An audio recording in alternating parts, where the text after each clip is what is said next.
Since we're gearing up to get ready to start throwing these crazy sounds together and whatnot, let's go ahead and cover some basics, which would be creating fundamental kicks and snares. It's going to be a little bit different than the drum masterclass, although the process will be the same.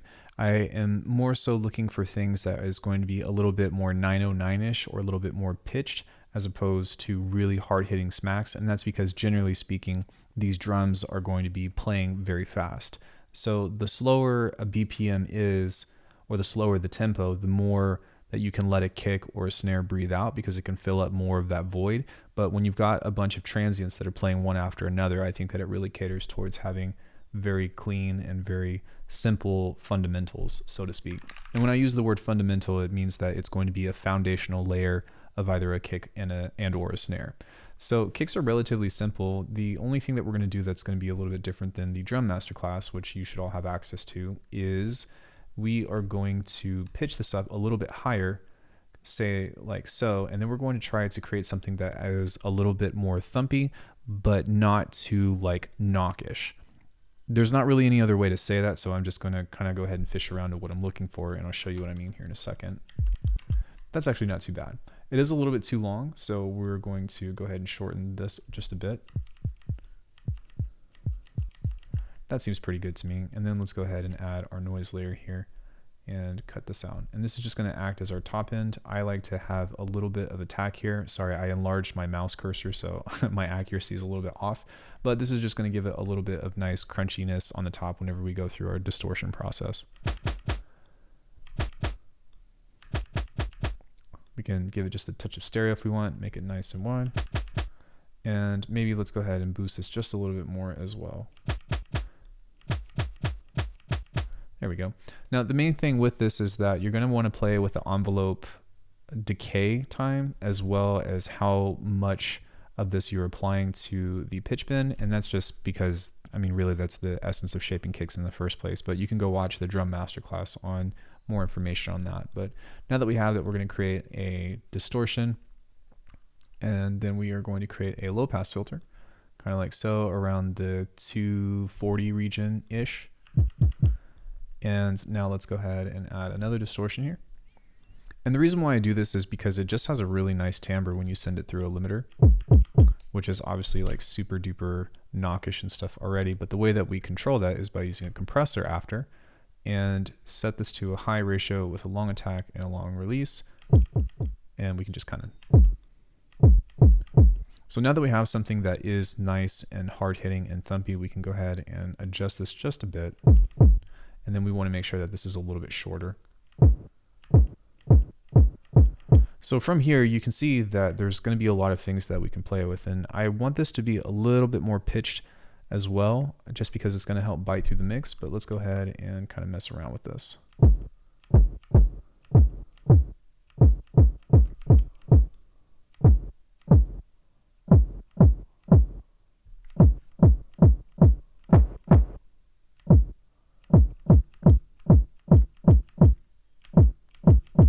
Now, it doesn't quite necessarily need to be that high, but that is kind of the feel that I'm going for. So maybe let's back off of this just a bit.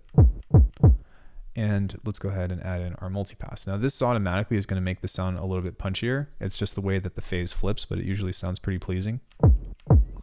Now it kind of has that lasery top end that is very common with 909 kicks and stuff. We're going to add a dynamics here, and this is going to bring back some of that noise layer that is buried under the filter. And we want a long release and a short attack. Now, as you can tell, there is some sustain on this, and we don't want that, so there we go. Now, one thing that we can always do as well is I'm playing an F, but we can always play a higher octave.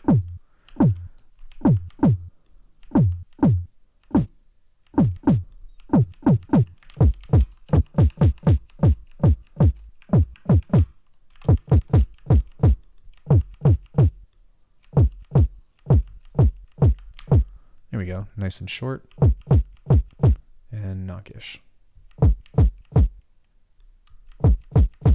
So the other thing that we could potentially do is we can play around with maybe even using some kind of disperser or whatever. And again, because we're trying to create something that's going to stick out in the mix, Usually this can be helpful in making a lasery sound that helps kind of bite through with some nice but smooth high end.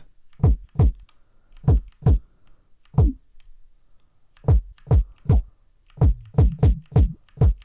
can maybe try putting this on the high end as well and see if that does anything cool.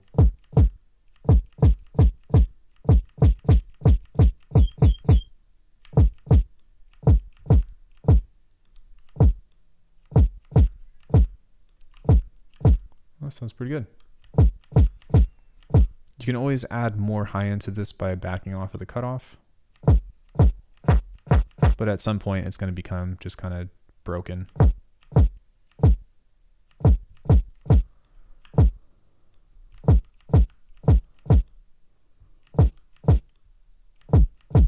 If you want more sub, then you can kind of make this longer. But we really want this to be relatively short. So the last thing that I add outside of this is just a saturator. And if you want to make this physical, then you can definitely layer this with either some glitch that you've made on top of this or below this, or you can add in an acoustic kick or something of the sort. But really, most of the time, these kicks want to be relatively high pitched, kind of like this. You can do a low pitch one as well if you want, but it's really about context, and there is no right or wrong. This is just typically a kick that I would go for with this kind of music, because I know that it's going to not get in the way of any kind of bass, but it's also going to be extremely present with the frequency range that it covers. Just for the sake of exploration, let's go ahead and see what happens when we go too far.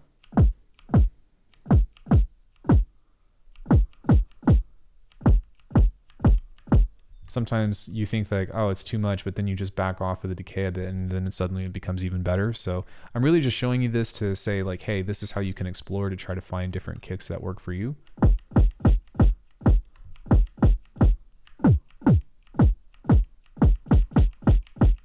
But as you can see, like there's a ton of variation that you can get just from messing with that in its own right.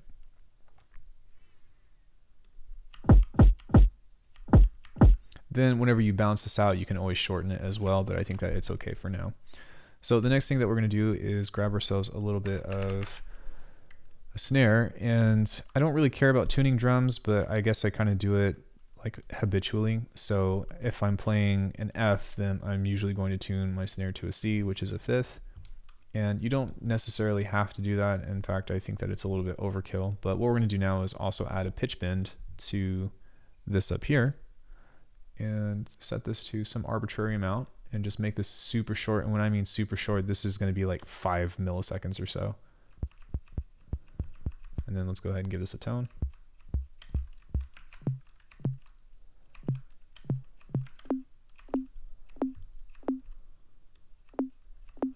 Now we're going to add in just a touch of white noise. And what I like to do is offset the white noise just a bit and make it super short. And this could be usable right off the bat, but we're going to do a couple more things to it to make it a little bit more interesting. One thing I like to do is flip the phase. This was something that I got from Cage, and this creates a click, which is really nice. Now from here, we're going to grab another envelope and just turn the sustain down and pull the attack off. And then we're going to grab a filter. And with this filter, we're going to use the envelope to automate the cue. And this is going to help reinforce the fundamental. You don't want to go all the way, because then it creates something that's like super resonant. So just kind of try to find a sweet spot, and then let's go ahead and distort it. Pretty nice. Add our limiter. And you can always change this into a different pitch as well. I think that works too. If this, for whatever reason, is too like, I guess like ch-y, I guess that's the only way to describe it, then you can pull back off of this as well. You can also soften it up by toning the noise. If it's in the middle, it's white noise. If it's all the way to the right, it's brown noise. If it's all the way to the left, it's pink noise. This will tell you via the guide. So brown, white, pink, and then white. Sorry, I may have mixed up the order, but pink, white, brown. Yeah. Then let's set this to random.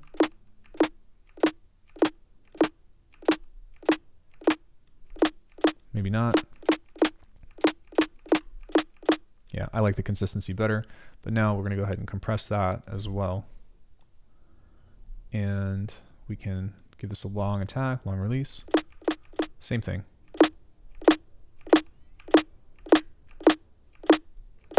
So this would be a really good fundamental to use because it's literally just a sine wave and some noise. But generally speaking, you have some kind of layer over this that hits at certain moments of time. So for example, if you have like a snare or something, you know, let's say that we are dragging this and making it like super crazy with some time stretching or something of the sort where we drag this out but still make it relatively short, then what you can do is soften the transient of this, kind of like so.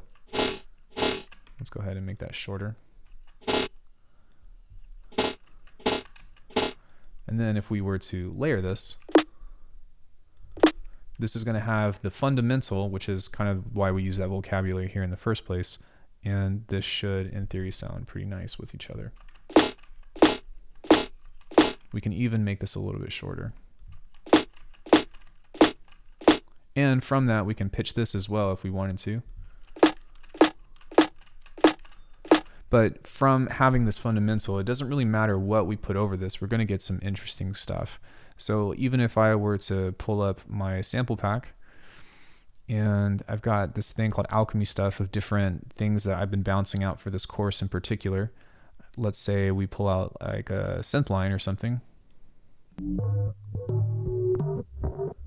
Maybe let's find something that's got some high end in it. Okay. Then what we can do is we can just grab this guy here, and then I'm going to move this onto a 1 just for continuity's sake. So 1, 2.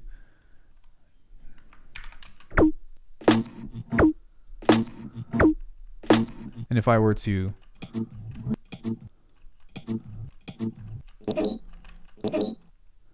maybe even grab something kind of like this, then it becomes a lot easier for us to find different rhythms and find different cuts that we can begin building our track off of. And I'm not going to start building my track right now, but this is just to kind of drive a point home. But we can layer our kick as well, and we could sidechain this if we wanted to, but sometimes it's really nice to have a layer kind of like that, and then give ourselves some kind of like weird glitchy stuff that will sound interesting. But it's these fundamentals that's going to help kind of carry this idea of having some sources or having some elements of the track that you can still follow along to. And if you have good transients, then it doesn't really matter what you put under them.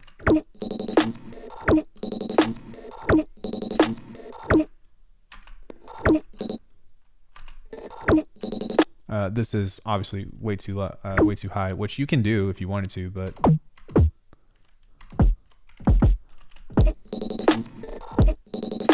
right.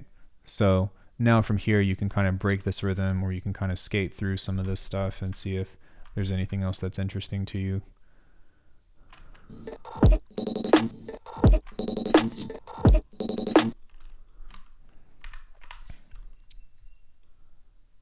Sometimes giving some space is really helpful. You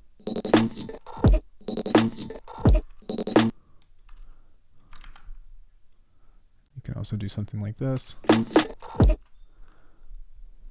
And then from here, you duplicate, variate, duplicate, variate, and then we're off to the races on building our tracks. But you can see here that even just having some very, very basic sounds, it's incredibly helpful in giving this a little bit of momentum, especially when you are pitting this up against all different kinds of crazy rhythms and whatnot. So let me find just maybe one more rhythmic element. Okay, so maybe we can even grab this and go to 1:30 seconds.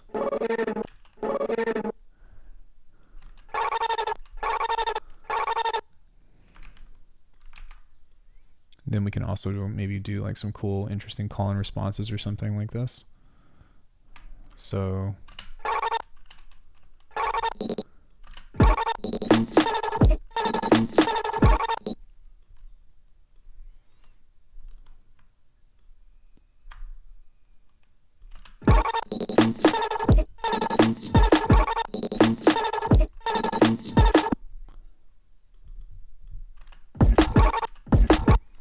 then we can also get into doing some kind of, I guess, like crazy pitch shifting and stuff, where we start maybe reversing things and using swells and whatnot.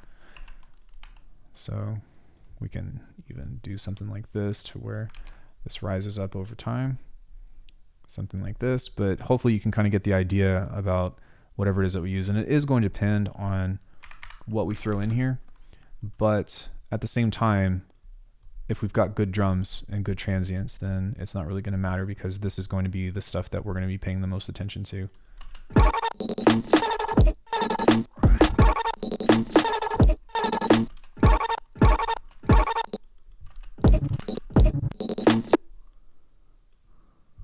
Then what we can also focus on is just creating some kind of cool little break or something.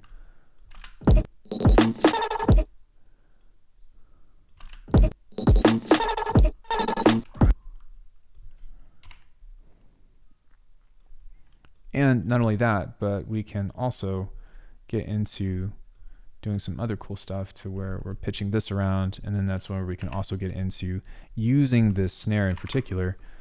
Say if I were to set this to like repitch or something, into using this as a glitch layer as well.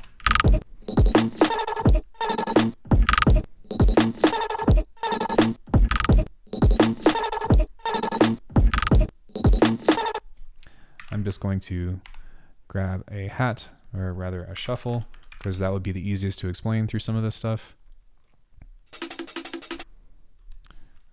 Set this here, and then you can kind of get into breaking some of this stuff and having lots of fun with. Okay, so what I want to do with these guys is maybe pitch them up, and then set them to slice, and change this to none.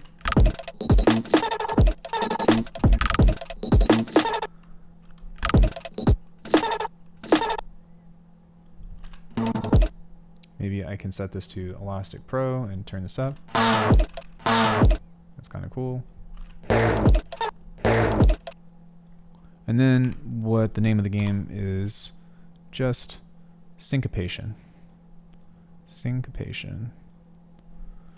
So try to make these guys take turns as much as possible, and you will find success in the hyperglitch / IDM realm, and it becomes super fun. So just making each moment unique, and then when you have a call and response, you take that and you duplicate it, and then you change the call and response to be just a little bit different. So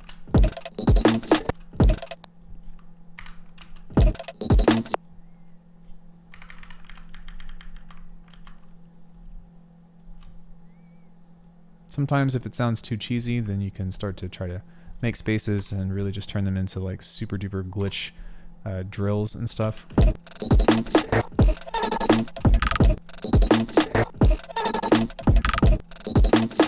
Then what you can get into is changing this call or something and having the same response. So what would happen if we had this kick here, and we're going to catch back up right here on that snare and just leave in some space. Take that one out. And as you can see, you start to pick up momentum incredibly fast when you just have some nice stuff to work with. And even though this isn't the most interesting track or whatever, and I just kind of threw any loop into this and started working with it, the spirit of the glitch and the spirit of processing audio and stuff is relatively the same. So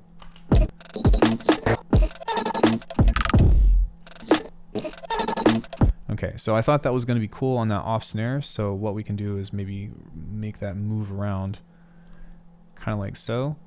And then I can grab this and stretch this guy out. Command B, go like this. Just cut off that tail so there's a little bit of silence in between. So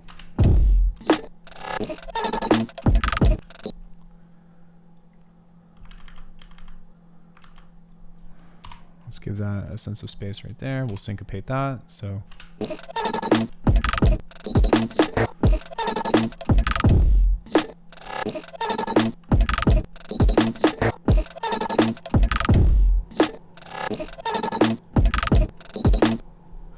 then we can kind of have like a doop doop doop.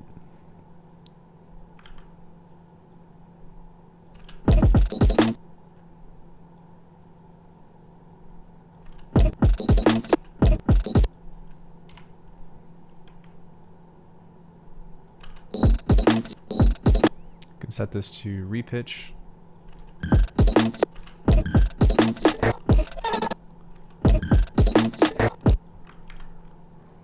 Pull off of that.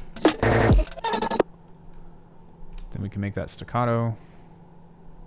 And I'm just going by feel now, but you can kind of see how just taking a few elements will really start to get you up and going. So yeah, I think I'm going to stop here because I'm just going to keep going until I get bored or whatever. But this is a very fun and inspiring genre to make if you're very familiar with I guess I would say very familiar with getting used to getting some very basic but nice sounding drums. And then it's like really off to the races and you don't need much. When you get into processing this and resampling it with like crazy effects and all that, say with like a snap heap rack or some Bitwig stuff like we covered in the last video, then you're going to end up getting some really fun results that you just end up throwing back into this and then resampling and throwing back into this until you've got, 16 to 32 bars of a main section that you're happy with. So yeah, in the next one, I think that we will actually maybe take some pre-made drums. And no, I lied. In the next one, we are going to be doing some melodic stuff that should be pretty fun. So catch you on that one.